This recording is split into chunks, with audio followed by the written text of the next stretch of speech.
Hello friends, பரபரப்புக்கு பஞ்சமே இல்லாத நம்ம மகாநதி சீரியலில் நல்லா நடந்துச்சுன்னு இன்றைக்கி ஷார்ட்டாக ரிவ்யூ பார்க்கலாம்.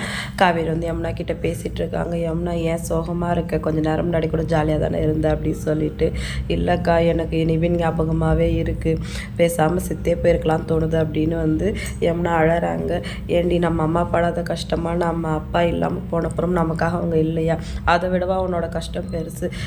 இஷ்டமே இல்லாதவரை கல்யாணம் பண்ணிட்டா உன் வாழ்க்கை நல்லா இருக்குமா அப்படின்னு சொல்லிட்டு யமுனாவுக்கு வந்து காவேரி அட்வைஸ் பண்ணுறாங்க. ஆனால் அதெல்லாம் யமுனா கேர் பண்ணுற மாதிரியே தெரியல. இல்லைக்கா, எங்களுக்கு கல்யாணம் ஆனால் என்னால் நிவினை வந்து மாற்றிட முடியும்னு நான் நினைக்கிறேன் அப்படின்னு சொல்லிட்டு யமுனா சொல்கிறாங்க.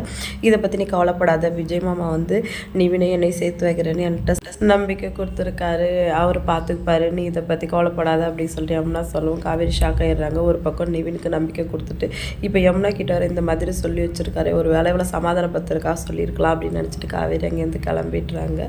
அடுத்த சீனில் விஜய் யமுனாவை சரி பண்ண நீ என்ன தான் நினச்சிட்ருக்க அப்படி சொல்லிட்டு கேட்கும். நிவினுக்கு யமுனா கல்யாணம் பண்ணிக்க போகிறேன் அப்படின்னு சொல்லிட்டு காவேரி சொல்லவும் நம்ம விஜய் அப்படியே வந்து பிரைட் ஆகிடுறாரு. அதுக்கப்புறம் வந்து நிவின் இதுக்கெல்லாம் சம்மதிப்பாரா அப்படின்னு சொல்லிட்டு கேட்கவும், சம்மதிச்சு தான் ஆகணும், நம்பிக்கை கொடுத்தாருல, அப்போ வாழ்க்கையும் கொடுக்கணும் அப்படி சொல்லிட்டு காவேரி கோவமாக பேசுகிறாங்க. பரவாயில்லையே, இவளே இந்த மாதிரி முடிவுக்கு வந்துட்டாளே அப்படின்னு சொல்லிட்டு விஜய் ரொம்ப ஹாப்பியாக இருக்காரு. நம்ம யமுனாவை வந்து சமாதானப்படுத்தவே ட்ரை பண்ணலாமே, இஷ்டம் இல்லாத கல்யாணத்தை பண்ணி வைக்கணுமா அப்படின்னு சொல்லிட்டு விஜய் ஒரு ஃபார்மாலிட்டிக்காக கேட்குறாரு. அதெல்லாம் முடியாது, எப்படி இருந்தாலும் வந்து இந்த கல்யாணம் நடந்தால் தான் யமுனாவை சரி பண்ண முடியும், நான் முடிவுக்கு வந்துட்டேன், எது பண்ணியாவது நான் வந்து நிவினை வந்து யமுனா கல்யாணம் பண்ணி வைப்பேன். இது பார்த்தாது நீங்கள் வர அவளுக்கு வந்து நிவினை கல்யாணம் பண்ணி வைக்கிறேன்னு வந்து நம்பிக்கை கொடுத்துருக்கீங்க, அதை வர முட்டாள்தனமாக நம்பிட்டு இருக்கா அப்படின்னு சொல்லிட்டு காவேரி கோமா பேசுகிறாங்க. அக்கா தான் ஆர்வ கோளாறுன்னு பார்த்தா தங்கச்சி அதுக்கு மேலே இருக்கா அப்படின்னு சொல்லிட்டு விஜய் வந்து புலம்புறாரு. சரி, நீ கல்யாணம் பண்ணி வைக்கணும் முடிவு பண்ணிட்டேன், நிவினை வந்து பட்டு வெட்டி சட்டையோட தூக்கிட்டு வந்தால் இந்த கல்யாணத்தை நான் பண்ணி வைக்கிறேன் அப்படின்னு சொல்கிறாரு. அதெல்லாம் நீங்கள் ஒன்றும் பண்ண வேணாம், நான் பார்த்துக்கிறேன், இந்த கல்யாணத்தை நிறுத்தணும் ஏதாவது பிளான் பண்ணிங்க, நான் உங்களை சும்மா விட மாட்டேன் அப்படின்னு சொல்லிட்டு காவேரி கோமா உள்ள போகிறாங்க. நான் ஏண்டி நிறுத்தணும்னு முயற்சி பண்ண போகிறேன், இந்த கல்யாணம் நடந்தால் எனக்கு சந்தோஷம் தானே அப்படின்னு சொல்லிட்டு நம்ம விஜய் வந்து ஹாப்பியாக டான்ஸ் ஆடுறாரு. காவேரி வந்து யமுனா கூட தூங்க போகிறாங்க. யமுனா திடீர்னு தூக்கத்தில் எழுந்துச்சி கத்துறாங்க. என்னடி என்னாச்சு அப்படின்னு காவேரி பதறி போய் கேட்குறாங்க. ஒன்றும் இல்லைக்கா, நெஞ்செல்லாம் ஒரு மாதிரி அடைக்கிற மாதிரி இருக்குது அப்படின்னு சொல்லவா ஹாஸ்பிட்டல் போகலான்னு கூப்பிட்றாங்க.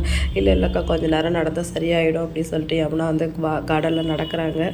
திடீர்னு வானத்தை பார்த்துக்கிட்டு அங்கே இருக்கிறவங்களாம் ரொம்ப சந்தோஷமாக இருப்பாங்கள்ல, நம்ம அப்பாவும் அங்கே போய் சந்தோஷமாக இருப்பார்ல, நம்ம ஏங்கா இந்த மாதிரி கஷ்டப்படுறோம், நம்ம அப்பா நம்மளை விட்டு போய் இருக்கக்கூடாது இல்லை, பேசாமல் நம்மளும் அங்கேயே போயிடலாமா அப்படி சொல்லிட்டு காவேரியை வந்து யமுனா கட்டி பிடிச்சிட்டு அழறாங்க.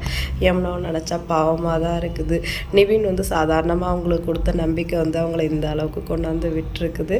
நிவினும் பாவம் தான், யமுனா பாவம் தான். பாப்போ உங்களோட கல்யாணம் நடக்குதா என்ன சொல்லிட்டு வெயிட் பண்ணி பார்க்கலாம். வீடியோ பிடிச்சா லைக் பண்ணிக்கோங்க. இன்னொரு வீடியோவில் நம்ம மீட் பண்ணலாம். டாடா, பாய்.